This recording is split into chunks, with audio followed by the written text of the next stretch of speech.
Hello বন্ধুরা, আমি সুমন নিয়ে এসেছি ভবগড় সুমন ব্লগস। যখন নেই কাজ তখন করি অকাজ। আশা করি তোমরা সবাই ভালো আছো। তবে আমি আবার নতুন ভিডিও নিয়ে চলে এসেছি। যারা এখনও পর্যন্ত আমার পুরনো ভিডিওগুলো দেখোনি তারা অতি শীঘ্রই আমার চ্যানেলটিতে গিয়ে পুরনো ভিডিওগুলো দেখো এবং ভিডিওগুলো শুরু থেকে শেষ পর্যন্ত দেখবে অবশ্যই। এবং ভালো লাগলে লাইক, কমেন্ট, শেয়ার এবং আমার চ্যানেলটি সাবস্ক্রাইব করতে ভুলবে না। তো আজকে আমাদের যে ভিডিওটা আসতে চলেছে আমাদের কুম্ভ মেলার সেকেন্ড পার্ট। তো চলো আমরা ভিডিওটা দেরি কথা।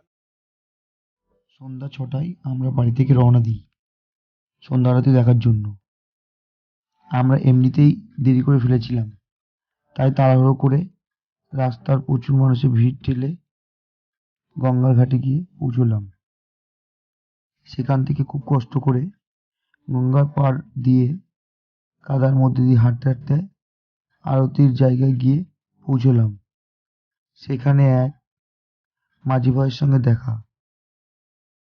সে আমাদেরকে নৌকায় করে আরতির মঞ্চের কাছে নিয়ে যায়।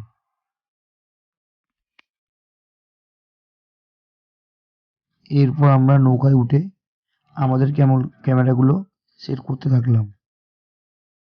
আস্তে আস্তে আমরা নৌকায় করে আরতি মঞ্চের যতদূর যা সম্ভব গিয়ে পৌঁছলাম। দূর থেকে যতটা সম্ভব ভিডিও তোলা সম্ভব আমরা তোলার চেষ্টা করলাম।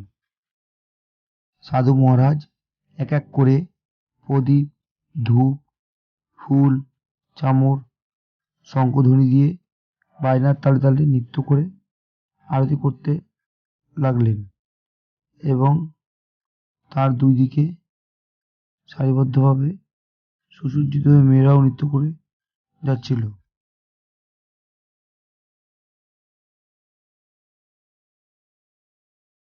এরপর আরতি শেষ হয়ে গেলে সাধু মহারাজ তার দলবল নিয়ে রাস্তা দিয়ে ধ্বনি দিয়ে হেঁটে যাচ্ছিল।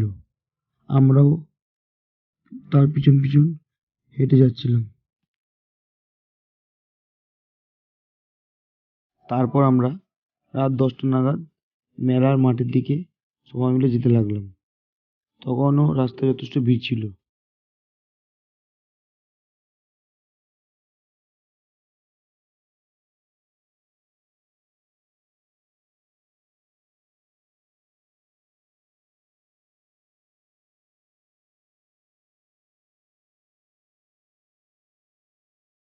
মাঠের ভিতরে ঢুকে দেখলাম অনুষ্ঠান মঞ্চে খুব সুন্দর ছৌ নৃত্য অনুষ্ঠান চলছে।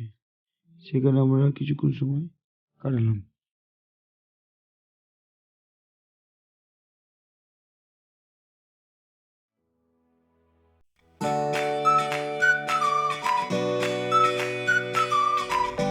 তারপর আমরা ধীরে ধীরে সামনে এগিয়ে গেলাম। দেখলাম সব নাগা সন্ন্যাসীরা যে যার নিজের কাজে ব্যস্ত। আমরা একে একে তাদের কাছে গিয়ে প্রণাম করে আশীর্বাদ দিলাম।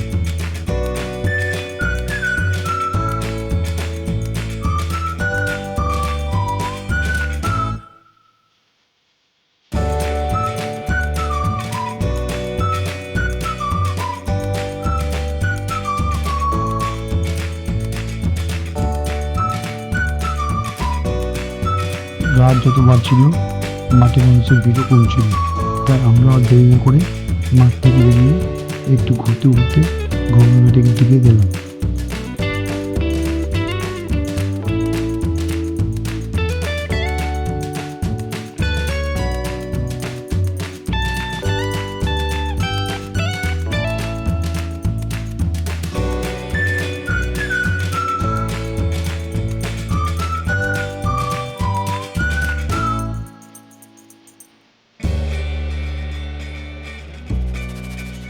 যেহেতু রাত অনেক হয়ে যাচ্ছিল তাই আমরা আর দেরি না করে বাড়ি ফেরার দিকে রওনা দিলাম। আমাদের আজকের ভিডিওটা এখানেই শেষ। ভিডিওটা কেমন লাগলো অবশ্যই কমেন্ট বক্সে জানাবেন।